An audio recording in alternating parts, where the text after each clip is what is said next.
जय हिंद बच्चों, आप सबों का मैं राकेश रोशन आपके अपने चैनल साइंस हब में स्वागत करता हूं। एक्सरसाइज 7.5 पार्शियल फ्रैक्शन से इंटीग्रेशन चल रहा था हम लोगों का, जिसमें क्वेश्चन नंबर 1 से स्टार्ट किए थे और 11 तक पहुंच चुके थे। क्वेश्चन नंबर 11 तक बना चुके थे। अब हम लोग क्वेश्चन नंबर 12 से बनाएंगे। ठीक है, 12 से आज आगे देखेंगे। ठीक है, तो 12 का क्वेश्चन अगर कल देखेंगे या नहीं तो अभी देख लीजिए। यहाँ पे है x³ + x + 1 अपॉन में x² - 1। ठीक है, ये आपका 12 नंबर क्वेश्चन है। क्वेश्चन बनाने से पहले अगर कोई स्टूडेंट पहली बार आए होंगे हमारे चैनल पे तो चैनल को सब्सक्राइब कर लेंगे। वीडियो अगर अच्छा लग रहा होगा तो वीडियो को लाइक कर देंगे, वीडियो को शेयर भी करेंगे। आपके पास जो भी ग्रुप है, फेसबुक है तो फेसबुक पे शेयर कीजिए, इंस्टाग्राम शेयर कीजिए, व्हाट्सएप शेयर कीजिए, कहीं भी शेयर कीजिए, ताकि आपको जो बेनिफिट हो रहा है तो आपके जो दोस्त हैं उसको भी बेनिफिट हो। ठीक है, तो चलिए शुरुआत करते हैं आज के क्लास का। क्वेश्चन नंबर 12 देखिए ध्यान से। ऊपर में है x³ + x + 1 अपॉन में है x² - 1। तो हमने क्या बोला था कि अंश का घात जो है हर से कभी भी बड़ा नहीं होना चाहिए। हमने ये बोला था ना, पहले भी, से पहले भी क्वेश्चन था। ठीक है, तो हमने क्या बोला था कि अंश का घात जो है हर से कभी भी बड़ा नहीं होना चाहिए। ठीक है, और अगर बड़ा होता है तो उस सिचुएशन में क्या करेंगे हम लोग, भाग देंगे। ठीक है, हर से अंश में भाग देंगे, उसके बाद भागफल जोड़ शेष अब बट्टे में डिनोमिनेटर होगा। ठीक है, तो सबसे पहला काम हम लोगों को यही करना पड़ेगा। तो पहले जो क्वेश्चन है पहले वो एक बार लिख लेते हैं। ये रहा हल। I बराबर है दिया हुआ x³ + x + 1 अपॉन में x² - 1 dx। ठीक है, तो अंश का घात ज़्यादा है हर से, तो हर से उसमें भाग दीजिए। तो हम यहाँ रफ करके दिखाते हैं। x³ + x + 1, ये 8 क्लास में, 9 क्लास में भी भाग है, 8 क्लास में भी भाग है। ठीक है, तो अगर आता होगा तो ठीक है, नहीं आता होगा तो देख लीजिए। इधर क्या है उस पर हमको ध्यान नहीं देना है फिलहाल, क्योंकि वो अपने आप ही आ जाएगा। x² और x³ x² से इसमें देखिएगा, तो ये x³ का मतलब क्या हुआ, 3 बार x गुना होगा। ये रहा x³, x³ को हम लोग ऐसे लिख सकते हैं। और ये रहा x², तो x² को हम लिख सकते हैं x गुना x, तो x से x कटा, ये x से x कटा, तो क्या बच गया, एक x, यानी हमको x से गुना करना पड़ेगा इसको। x से इसको गुना करेंगे, ये हो गया x³, x को -1 से गुना करेंगे, ये हो गया -1। ठीक है, और भाग में सबको पता है कि नीचे क्या करते हैं, माइनस घटाते हैं तो चिन्ह भी बदलता है, तो प्लस है तो माइनस, माइनस है तो प्लस, ये तो कट गया। तो x जोड़ x, यहाँ भी 1 यहाँ भी 1, कितना हो गया, ये हो गया 2x + 1। ठीक है, तो यानी ये हो गया हमारा 2x + 1 अपॉन में x² - 1। ठीक है, तो हम लोग इसको लिख सकते हैं x + 2x + 1 अपॉन में x² - 1 dx। अब देखिए, इसका अंश का घात हर से छोटा है, हर हाल में अंश का घात जो है हर से आपको छोटा करना होगा। अगर बड़ा होगा तो आप उसको भाग दे करके छोटा कर लीजिएगा। ठीक है, अब अलग अलग कर लीजिए। ये रहा x dx plus integration of 2x + 1 upon में x² - 1 dx। ठीक है, तो इसका तो इंटीग्रेशन सबको पता हो जाएगा। ठीक है, इसका इंटीग्रेशन पता हो ही जाएगा। x है तो x² अपॉन में 2 प्लस में एक कांस्टेंट, तो हमको क्या करना पड़ेगा, हमारा पार्शियल फ्रैक्शन ये टूटेगा। तो चलिए इसके लिए हम लोग करते हैं माना। ठीक है, तो माना 2x + 1 अपॉन में x² - 1। ठीक है, बराबर। अब ध्यान से देखिए, यहाँ पे एक लाइन और लिख लेते हैं, तब ये आपको लिख के देंगे।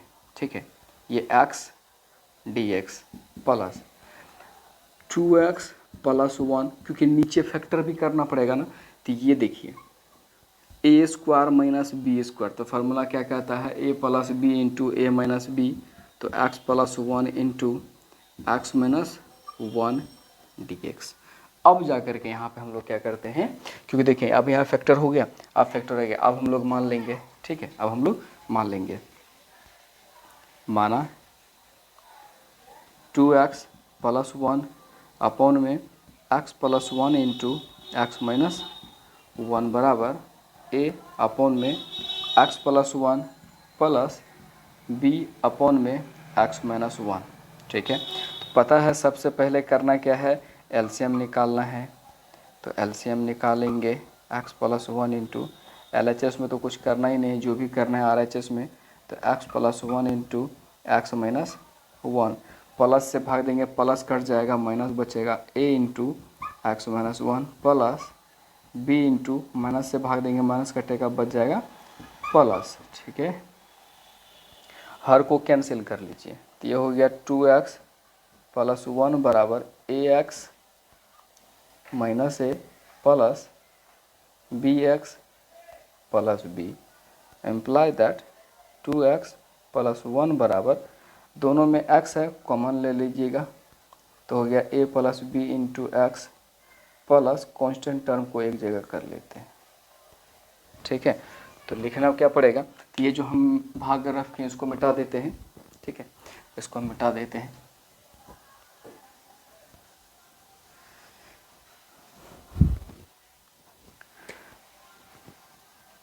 दोनों ओर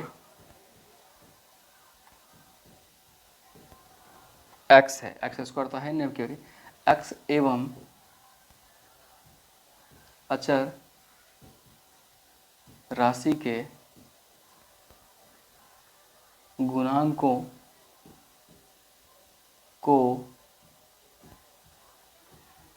समान रखने पर, तो समान रखेंगे तो क्या हो जाएगा, a प्लस बी बराबर 2 समीकरण नंबर 1, और यहाँ क्या हो जाएगा माइनस a प्लस बी बराबर में 1 समीकरण नंबर 2। ठीक है, तो समीकरण 1 और समीकरण 2 को ध्यान से देखिए, अगर विलोपन विधि से दोनों को जोड़ दें, समीकरण 1 एवं समीकरण 2 को जोड़ने पर, तो जोड़ने पर क्या हो जाएगा, a प्लस बी बराबर 2 माइनस a प्लस बी बराबर 1, ये तो कट जाएगा, ये हो गया 2b बराबर 2 1 3, एम्प्लाई दैट b बराबर 3/2। ठीक है, b का मान कितना निकल गया, 3/2, तो b का मान समीकरण 1 में रख दीजिए।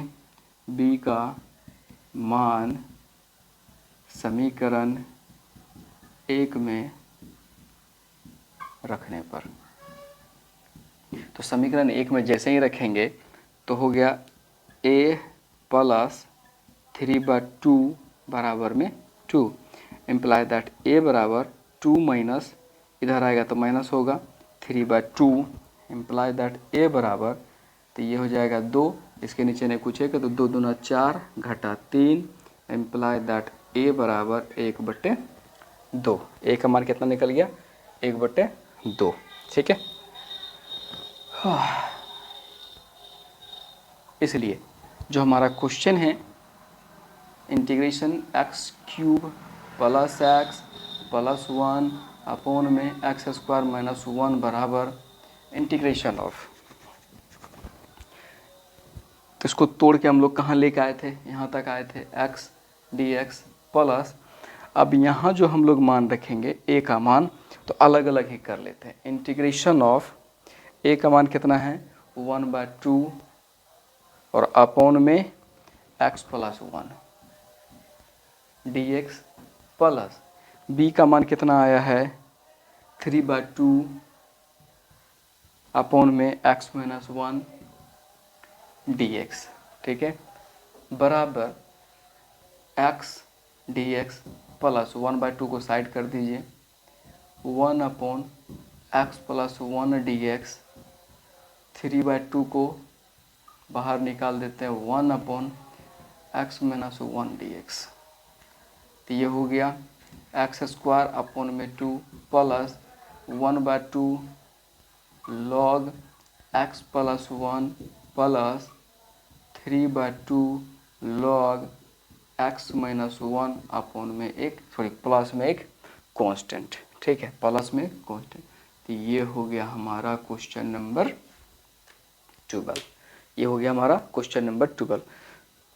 तो हमने पहले भी बोला कि आपको पार्शियल फ्रैक्शन में तब तक ही कठिनाई होगी जब तक पार्शियल फ्रैक्शन का जो फैक्टर है ए बी सी डी नहीं निकाल जाता है, तब तक ही आपको इंटीग्रेशन निकालने में परेशानी है। जैसे ही आप ए बी सी का मान निकाल लीजिएगा और मान रखिएगा, आपको कोई परेशानी नहीं होने वाली है इंटीग्रेशन निकालने में। ठीक है, ये था क्वेश्चन नंबर 12। तो इसको आप या तो स्क्रीनशॉट ले सकते हैं, जैसे भी हो सुविधा। तो बढ़ते हैं हम लोग क्वेश्चन नंबर 13 की तरफ। क्वेश्चन नंबर 13 अब 13 देखिए, इंटीग्रेशन 2/1 - x × 1 + x² दिया गया है। ठीक है, तो I बराबर लिख लेते हैं, ये हो गया 2/1 - x × 1 + x² dx, 1 + x² dx। अब यहाँ ध्यान से देखिए, 1 - x तो ठीक है, ये 1 + x अगर माइनस में रहता तो हम लोग चलिए कह सकते थे कि a² - b² वाला फॉर्मूला लगाएंगे, लेकिन यहाँ प्लस में है। ठीक है, तो प्लस में तो फिर तो आगे हम इसको फैक्टर करेंगे नहीं, ये होगा ही नहीं। तो उसके लिए फिर हम लिखाए थे, आपको जाके देखिएगा, ये पार्शियल फ्रैक्शन वाला फॉर्म में लिखाए होंगे। क्या चीज़ लिखा है हम देखिए यहाँ पे, 1 - x × 1 + x²। इसको कैसे लिखेंगे, तो ये तो हो जाएगा a/1 - x प्लस, जब इसका आप फैक्टर नहीं कर पाएंगे तो हम लोग उसको लिखे थे कि bx + c/1 + x²। ठीक है, 1 + x², ये हम लोग लिखे थे। ठीक है, तो फिर प्रोसेस तो पता है कि LHS में तो कुछ करना नहीं है, LHS ऐसे ही लिखिए,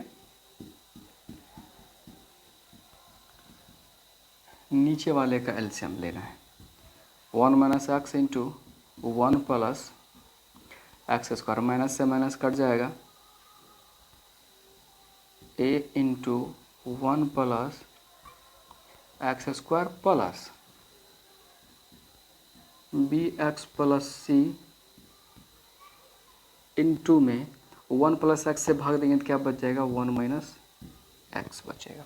ठीक है, तो डिनोमिनेटर हर को कैंसिल कर लीजिए, 2 बराबर a को अंदर ले जा रहे हैं, तो a × 1 a + a x² plus bx को 1 से गुना करेंगे तो ये हो गया bx को -x से गुना करेंगे, ये हो जाएगा bx² प्लस c को 1 से गुना करेंगे, c ± -cx,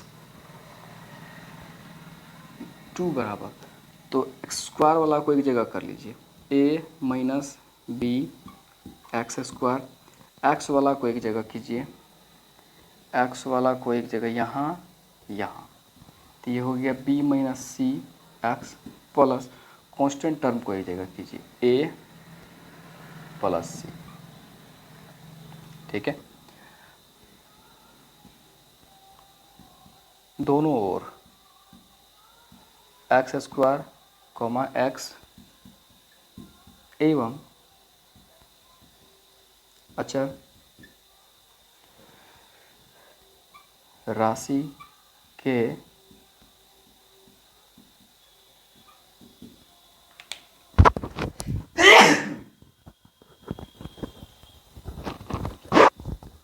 गुणांकों को समान रखने पर, तो समान जैसे ही रखेंगे, x² वाला तो टर्म है नहीं तो 0 हो जाएगा, a - b बराबर 0 नंबर 1, x वाला भी नहीं है, b - c बराबर 0 नंबर 2, और a + c बराबर 2 नंबर 3। ठीक है, अब हम एक चीज़ कर सकते हैं कि अगर समीकरण 1 से a बराबर -b, तो a यहाँ जहाँ दिखेगा वहाँ रख देंगे तो हमारा काम हो जाएगा। समीकरण 1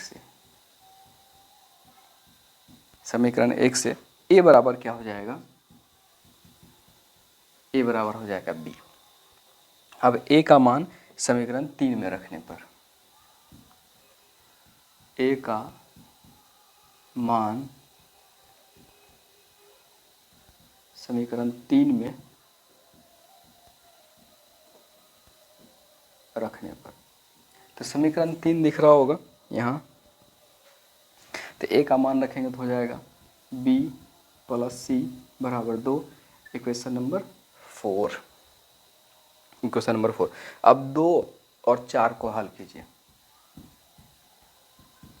समीकरण 2 और 4 को सिर्फ जोड़ लीजिए। समीकरण 2 एवं समीकरण 4 को जोड़ने पर ये हो गया b माइनस सी बराबर 0 और ये है आपका b प्लस सी बराबर 2। ठीक है, b प्लस सी बराबर 2। तो प्लस माइनस कट गया, ये हो गया 2b बराबर 2। 2 से 2 को काट लीजिए एक बार में, इम्प्लाई दैट b बराबर क्या हो गया 1। अब b का मान रख दीजिए समीकरण 1 में। b का मान समीकरण 1 में रखने पर तो a माइनस 1 बराबर 0, इम्प्लाई दैट a बराबर 1। अब a का मान समीकरण 3 में रख लीजिए। a का मान समीकरण 3 में रखने पर तो समीकरण 3 में जैसे ही a का मान रखेंगे, ये हो गया 1 प्लस सी बराबर 2, इम्प्लाई दैट सी बराबर 2 माइनस 1 बराबर 1। तो इन्हीं के संयोग से देखिए कि a, b और c तीनों का मान आपका एक ही आया है। तीनों का मान कितना आया है? एक ही आया है। ठीक है, इसलिए इंटीग्रेशन ऑफ 2 अपॉन में 1 minus x into 1 plus x square D x बराबर इंटीग्रेशन ऑफ a का मान यहाँ रखेंगे, a का मान है 1 बट्टे में 1 minus x D x plus b का मान रखेंगे यहाँ पे 1 इंटू में x प्लस c का मान रखेंगे 1 और बट्टे में क्या है 1 plus x square D x. ठीक है, 1 अपॉन में 1 minus x D x plus इसको अलग अलग कर लीजिए। ये हो गया x अपॉन में 1 plus x square D x plus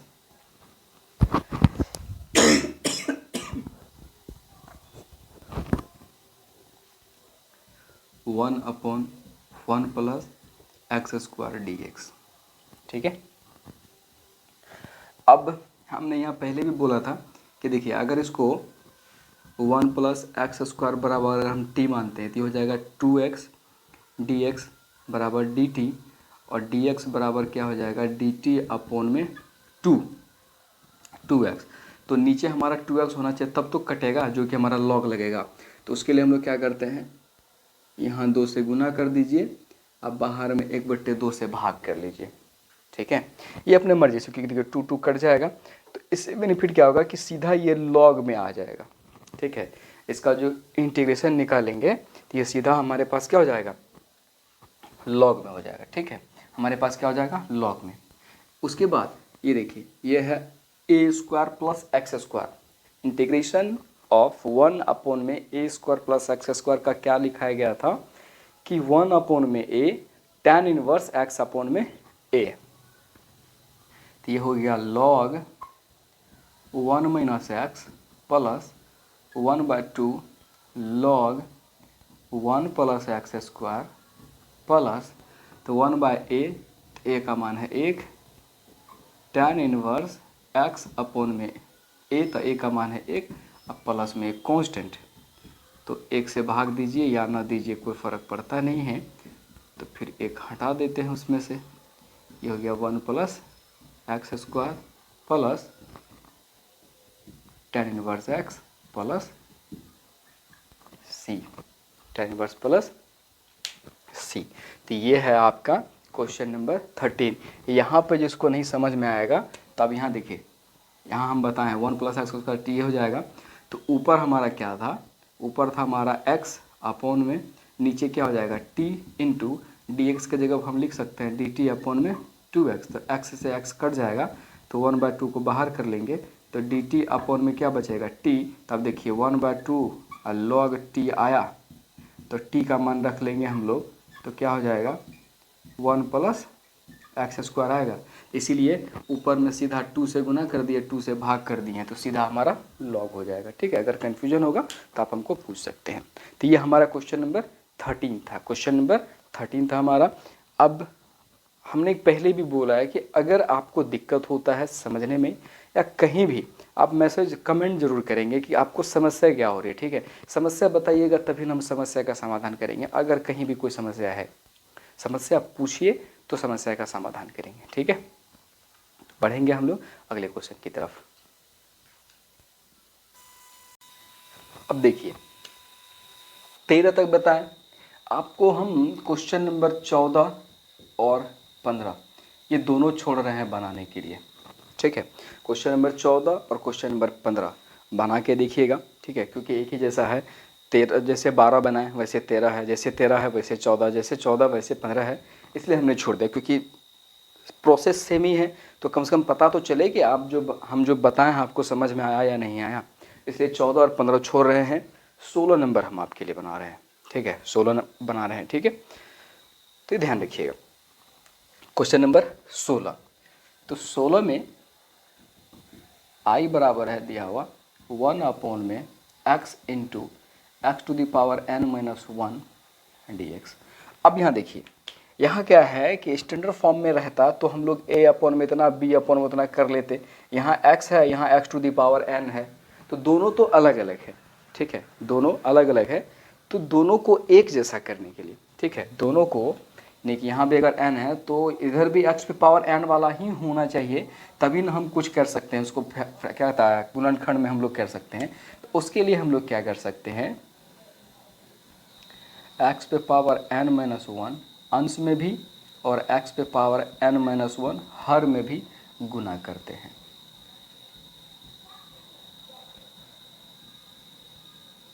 यहाँ लिख देते हैं x⁻n-1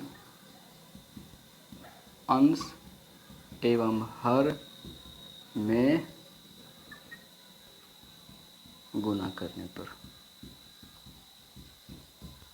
अब यहाँ देखिए, यहाँ क्या है, पावर 1 है, तो घात घातांक का नियम क्या कहता है, x⁻n-1 अपॉन में, तो घात घातांक का नियम कहता है कि गुना में पावर जुटता है,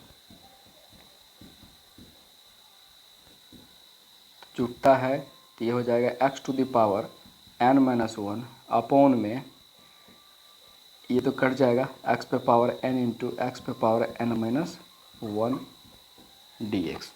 ठीक है, x⁻n-1 dx। तो अब इसमें हम लोग क्या कर सकते हैं, देखिए यहाँ तक अभी भी हम लोग पार्शियल फ्रैक्शन तोड़ने के योग्य नहीं है। ठीक है, यहाँ पे हम लोग पार्शियल फ्रैक्शन तोड़ने के योग्य नहीं, क्योंकि ऊपर में क्या बोला गया था कि बहुपद होना चाहिए, px + q वाला फॉर्म में होना चाहिए। क्या ये px + q वाला फॉर्म में है, नहीं है। तो चलिए इसको हम लोग लेके आएंगे। तो उसके लिए फिर करेंगे क्या कि माना x⁻n बराबर t, इम्प्लाई दैट इसका dc करेंगे, पावर साइड में एक कम पावर dx बराबर में dt, इम्प्लाई दैट dx बराबर हो जाएगा dt अपॉन में n इंटू x⁻n-1। इसलिए i बराबर हो जाएगा x⁻n-1 अपॉन में x⁻n की जगह पे क्या रखेंगे हम लोग, t इंटू, यहाँ भी क्या रखेंगे t-1 इंटू dx के जगह पे क्या हो जाएगा dt अपॉन में n इंटू x⁻n-1। तो ये तो कट जाएगा। ठीक है, n को बाहर कर लेंगे, हो जाएगा 1 अपॉन में n इंटू 1 अपॉन में t इंटू t-1 dt। अब देखिए, अब हमारा हो गया, अब हमारा पार्शियल फ्रैक्शन तोड़ने के योग्य हो गया है। ठीक है, तो अब यहाँ हम लोग क्या करेंगे, अब 1 अपॉन में t इंटू टी माइनस 1 बराबर a अपॉन में t प्लस b अपॉन में t माइनस 1। तो प्रोसेस तो पता है कि LHS के में हम लोगों को कुछ नहीं करना है, t into T minus 1, T से t कट गया, a into T minus 1 plus b into T minus 1 से भाग देंगे तो t गुना होगा इसमें। ठीक है, t गुना होगा तो हमारा हो जाएगा, नीचे वाले को हटा दीजिए तो 1 बराबर a को अंदर गुना करेंगे at minus A plus B T, imply that 1 बराबर a प्लस b इंटू में t माइनस ए, दोनों ओर t एवं अचर राशि के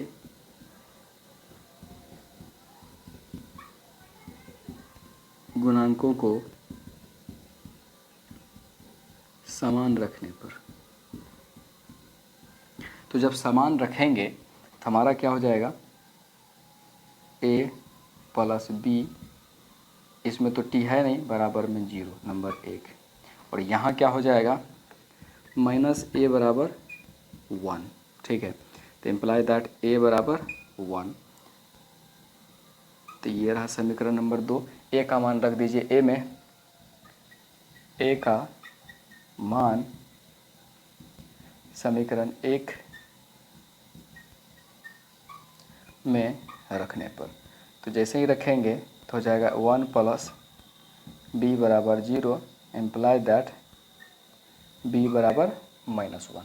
ठीक है, b का मान कितना निकल गया, माइनस 1। ठीक है, इसलिए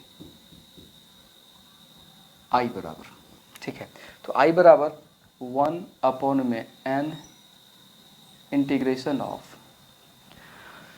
a का मान है 1 अपॉन में t माइनस b का, क्योंकि प्लस है, b का मान हमारा क्या है माइनस में, 1 अपॉन में t माइनस 1 dt। अब इसको अलग अलग कीजिए, 1 अपॉन में n integration of dt upon में t माइनस 1 अपॉन में n integration of dt upon में t माइनस 1। ठीक है, t माइनस 1, तो ये हो गया 1 अपॉन में n, ये हो जाएगा log t माइनस 1 अपॉन में n, ये हो जाएगा log t माइनस 1। ठीक है, हो जाएगा t माइनस 1। तो अब दोनों में देखिए 1 माइनस n कॉमन ले सकते हैं, तो log m minus log n, तो m माइनस n क्या भाग लगेगा, तो ये हो जाएगा log t अपॉन में t m माइनस 1। तो एक्चुअल में हमारा क्वेश्चन क्या था, x के फॉर्म में, तो t हटा लेते हैं, t की जगह पे x t का मान रख लेते हैं, प्लस में कांस्टेंट जोड़ दीजिए।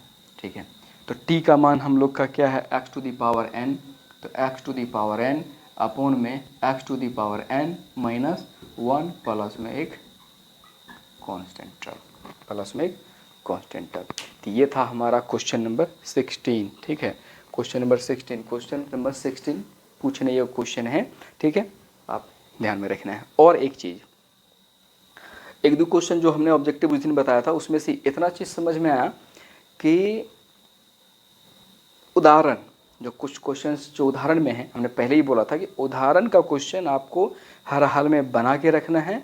उसके बाद ऑब्जेक्टिव में विविध जो चैप्टर है, हर चैप्टर के लास्ट में होता है विविध प्रश्नावली, तो विविध से ऑब्जेक्टिव में पूछता है, तो भी देखिएगा ऑब्जेक्टिव में जब भी विविध कोई बनाइएगा तो ऑब्जेक्टिव में आपको टफ क्वेश्चन रहेगा, इजी क्वेश्चन होगा, जो बनने योग्य होगा वही आपको पूछता है ऑब्जेक्टिव में। तो विविध में भी जो बनने योग्य होगा, जो जैसे मान लीजिए जैसे एक्सरसाइज 7.5 पढ़ रहे हैं, तो इस टाइप का या 1.7.1 2 3 4 5 जो हम लोग पढ़ते आए हैं, उस टाइप का क्वेश्चन अगर दिखेगा विविध में तो वो आप बना लीजिएगा। ठीक है, क्योंकि वो ऑब्जेक्टिव में पूछता है। ठीक है, तो चलिए बढ़ते हैं हम लोग आगे। अब देखिए क्वेश्चन नंबर 17, 17 है cos x, नीचे है 1 minus sine x into 2 minus sine x. तो हमने बोला था कि इसको पार्शियल फ्रैक्शन में तभी तोड़ पाएंगे जब ये पी एक्स प्लस क्यू वाले फॉर्म में होगा। यहाँ पे पी एक्स प्लस क्यू वाला फॉर्म में नहीं है, ठीक है, पी एक्स प्लस क्यू वाला फॉर्म में नहीं है।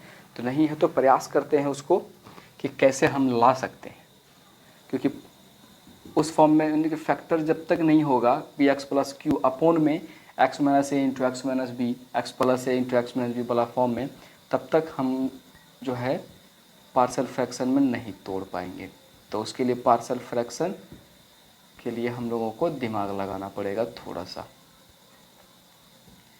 अब देखिए नीचे साइन साइन है, हम क्या करते हैं जैसे इससे पहले 16 नंबर में किए थे कि माना साइन एक्स बराबर टी, एम्प्लाई दैट साइन का क्या हो जाएगा कॉस एक्स डी एक्स बराबर में D T, employee that D x बराबर डी टी अपॉन में cos x, D T upon में कॉस एक्स।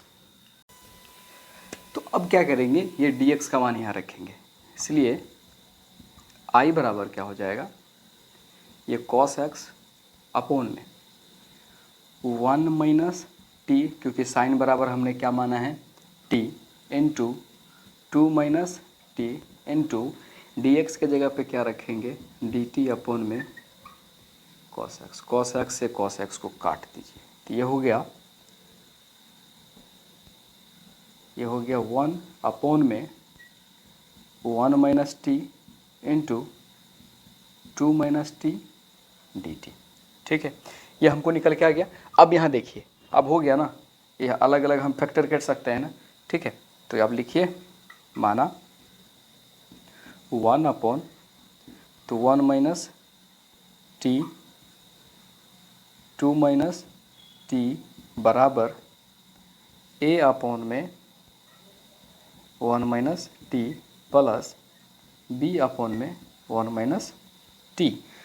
तो इम्प्लाई दैट, तो LHS में तो कुछ नहीं करते हैं, 1 minus T into 2 minus T बराबर ये हो गया 1 माइनस टी और यहाँ है 2 minus T, 2 minus T, 1 minus t से भाग देंगे तो क्या बच जाएगा 2 माइनस टी, तो a into 2 minus T plus 2 minus t से भाग देंगे तो बी इंटू 1 माइनस टी बचेगा, ठीक है। तो अगला क्या कहता है कि नीचे डिनोमिनेटर को हटा कैंसिल कर दीजिए, तो ये हो गया ए बराबर, ए को अंदर ले जा रहे हैं गुना करने के लिए, तो ये हो गया 2a minus a t plus b minus b t, 1 t वाले को एक जगह कर लेते हैं, ये रहा minus a minus b into t plus constant term को एक जगह 2a plus B, 2a plus B. तो अब दोनों ओर फिर वही लिखेंगे, दोनों ओर टी एवं अचर राशि के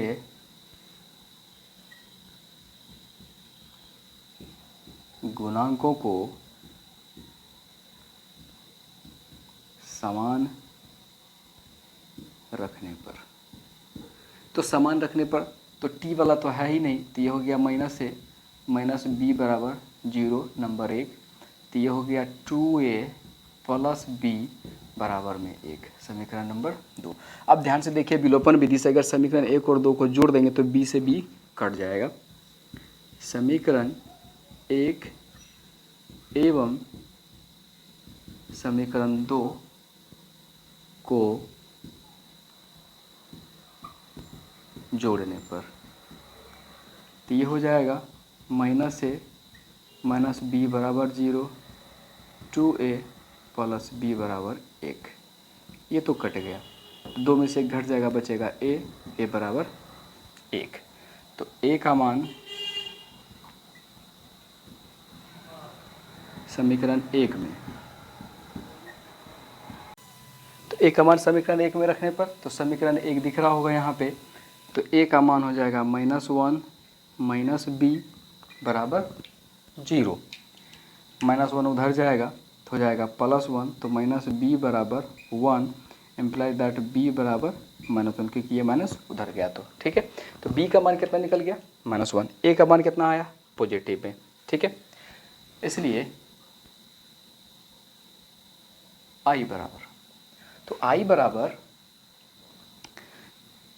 a बट्टे में, तो a का मान है हमारा 1 में 1 माइनस टी, और b का मान है माइनस में, तो यहाँ माइनस लगा देते हैं 1 में 2 माइनस टी, अब बाहर में dt, अलग अलग कर लीजिए 1 में 1 माइनस टी dt माइनस 1 में 2 माइनस टी dt। तो इसका इंटीग्रेशन क्या होगा log 1 minus T minus log 2 minus T plus में एक कांस्टेंट, तो log m हम माइनस n, तो भाग होगा घटा है तो भाग हो जाएगा log 1 माइनस टी बट्टे में 2 माइनस टी प्लस में कांस्टेंट। तो हमारा क्वेश्चन कॉस और साइन के फॉर्म में था, तो t का मान रख देते हैं 1 माइनस टी का मान है साइन एक्स बट्टे 2 माइनस साइन एक्स प्लस में एक कांस्टेंट टर्म। तो ये था क्वेश्चन नंबर आपका 17, ठीक है, ये क्वेश्चन नंबर 17, ठीक है, क्वेश्चन नंबर 17। तो यहाँ तक आप लोगों को समझ में आया होगा क्वेश्चन, ठीक है, यहाँ तक आप लोगों को समझ में आया होगा, मेरे ख्याल से 100% समझ में आएगा। फिर भी अभी भी मैं कह रहा हूँ अगर नहीं आ रहा होगा कोई भी, क्योंकि हम जो वीडियो देख पा रहे हैं, जो आप लोगों का व्यूज़ देख पा रहे हैं, मतलब कहीं ना कहीं कोई ना कोई तो समस्या ज़रूर है। आप लोग देख रहे हैं लेकिन पूरा का पूरा नहीं देख पा रहे हैं, तो जो समस्या है वो समस्या शेयर कीजिए कि समस्या क्या है, समझ में नहीं आ रहा है कि ये टॉपिक छोड़ के कोई दूसरा स्टार्ट करना है। अगर ऐसा लग रहा है आपको कि ये टॉपिक ठीक है सर, इसके बाद वाला भी टॉपिक स्टार्ट कीजिए, ये चैप्टर स्टार्ट कीजिए, ठीक है, वहाँ पे ज़्यादा ज़रूरत है, तो आप वो भी मैसेज कर सकते हैं, तो वो भी स्टार्ट कर देंगे। ऐसा कोई ज़रूरी नहीं है कि चल रहा है, लेकिन हाँ ये बात हम जरूर कहेंगे कि इंटीग्रेशन से क्वेश्चन इतना आता है कि आप उसका अंदाज़ा नहीं लगा सकते हैं, ऑब्जेक्टिव से लेकर सब्जेक्टिव तक में। इसलिए हम प्रयास करें कि इंटीग्रेशन और एप्लीकेशन ऑफ इंटीग्रेशन ये दोनों कम से कम ख़त्म करें, ठीक है, एप्लीकेशन ऑफ इंटीग्रेशन भी ख़त्म करें, क्योंकि वहाँ से भी क्वेश्चन आपको ढेर सारा आएगा, और जब भी पूछता है वो 5 नंबर में। डिफिनेट इंटीग्रेशन जब स्टार्ट होगा वो तो 100% आपको 5 नंबर में पूछता है। इसलिए हम प्रयास कर रहे हैं कि इंटीग्रेशन और एप्लीकेशन ऑफ इंटीग्रेशन वो ख़त्म हो, ठीक है।